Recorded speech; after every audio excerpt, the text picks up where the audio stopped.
araw nga, eto meron akong dalang 4 na kalapate. Kasi nga magbibitaw na naman tayo at isasama na naman ako ng kumpare ko. At eto nga pala yung mga papakawalan natin. Si Babol, si Putrabol, si Elias at si Taragis. At mga ilang sandali lang nadaanan ako ng kaibigan nga natin at sinakay na rin ako. At habang bumabiyahe kami, sobrang init talaga ng panahon ngayon. Sobrang init ko rin talaga, sobrang hot na hot ko. Pati ako pinagpawisan. Mga ilang sandali lang lumabas na nga rin yung kaibigan ko at meron na rin siyang dalang kalapate. At sabi niya, kami nilang daw nga magbibitaw. Sabi niya, tingnan mo nga itong kalapate ko, sobrang ganda nito, kondisyon na kondisyon. Kaya nilagay niya na nga sa training box at umalis na nga rin kami. At nakarating na rin ako sa bahay nga na kumpare ko. At yun, sakto. Sabi niya sa akin, kayo na lang magbitaw ng kaibigan mo. Pinagkalaba pa kasi siya ng asawa niya eh. Saludo talaga ako sa kumpare ko. Idol na idol ko. Masipag gusto maglaba, magluto, at mamlansya. Bali, pinag-isa na nga lang namin yung lagay ng kalapate kasi nga, nahihirapan din ako maghawak niyan. At dahil nga, medyo nag-alagan nga yung kumpare ko, kaya isang ibon lang nga yung pinasama niya nga sa amin. At sa isang kaibigan ko, isa lang din. Bali sa akin ay 4. Kaya 6 na kalapate ang nakalagay sa isang training box. Nag-alangan nga din kasi kumpare ko kasi nga medyo hapon na at marami nga daw lawin sa pagbibitawan nga namin. Medyo nagtatlong isip nga kung tutuloy pa nga kami kasi nga anong oras na nga, sabi nga ng kaibigan ko, malapit lang talaga yun. Kaya naniwala naman ako, sige, sabi ko tara na, alis na nga kami. May nakalimutan ako. Teka,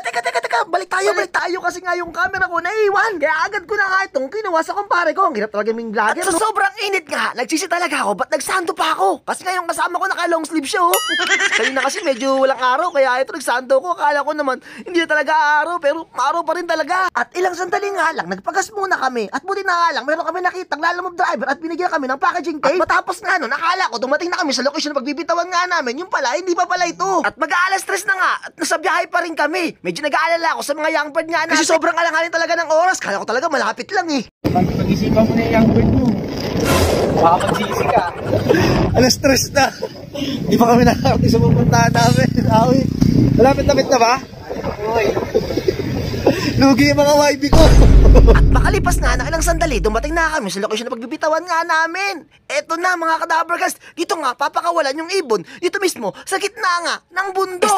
Sa gitna ng tulay kasi nga, bali gitna na rin to ng bundok eh. At makalipas nga ng 1 kalahating oras, eto, nandito na nga kami. At kaya pala, isa lang pala yung pinadala ng kumpare ko kasi nga, dito nga raw hinahabol ng lawin yung mga kalapate na. At yung iba, hindi na nga nakabalik daw. Kaya medyo nag-alangan siya. At alanganin din kasi yung oras nga, nang dating nga namin dito, alas 3 na mahigit eh. At nang sumilip nga ako sa baba, eto, ang dami rin palang mga naliligo dito. Ito, yung lang kilometers to dito.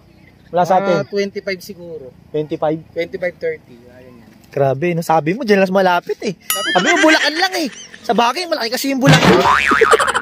At dito nga, hinawakan na rin ng kaibigan ko, yung kapatid mismo ni Butragis. Eto, dito kayong papakawala sa spot na to. At dito, sinabi ko, Taragis, umuwi ka ha. Please lang, umuwi kayo. Kasi nga ito yung mga naka-young bird series nga natin sa MFC. Time check. 3:15. 3:15 ako to. Ayan lang. Yeah, malayo pa ang liliparin nyo. Oh. Single ko na muna yung akin. Oo, sige, single mo na yung sayo. Kasi eto, lagi dito nagotos yan. Dapat nga rin, single to ang gagawin ko sa mga kalapate ko. Pero dahil alanganin nga yung oras na to, pagkasabay-sabayin ko na sila.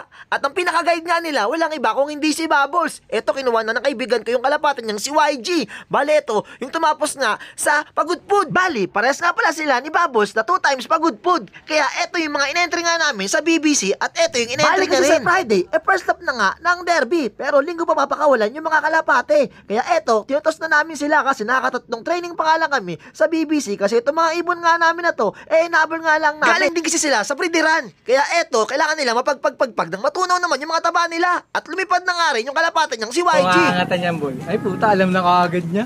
Iikot pa yan, boy, kasi mataas yan. At nung nakalayo-layo na nga yung kalapate ng kaibigan ko at hindi na namin matanaw, papapakawalan ko na nga yung mga kalapate ko at kasama nga rito yung nag-iisang kalapate ng kumpare ko. Muli kayo ha.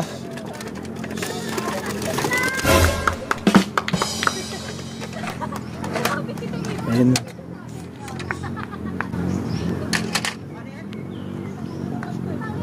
At dahil nga, napapagitnaan, etong pinagpakawalan nga namin ng mga kalapate, kaya paangat din ang paangat yung mga ibon para matanaw yung pinakagustuhan nilang puntahan. At si Bubbles nga din yung naging guide sa mga young bird nga natin. At sa kumpare ko, young bird din pala yung kalapating pinasabi niya nga sa atin. At nung tumaas-taas na nga, yung pinakalipad nila, medyo naging kampante na nga ako kasi yung way nila, yung location napapunta nga sa loop nga namin. At ilang sandali lang, kami naman ang umuwi. At sakto, nadaanan nga rin namin yung location ng loading station ng BBCM. Dito nga, sa Bulacan. Buti na lang talaga, nakita namin tong loading station na to kasi nga sa Friday ay dito kami magkakarga. Kakarga ko si Babos at yung kalapati ng kaibigan kong si YG. At nang makauwi na nga kami, agad kaming dumiretso nga sa loob nga ng kumpare ko at pinakat kami sa loob niya para nga silipin yung kalapati niya kung umuwi na ba. At dito nga nagulat ako kasi wala nang kalapati yung kumpare ko.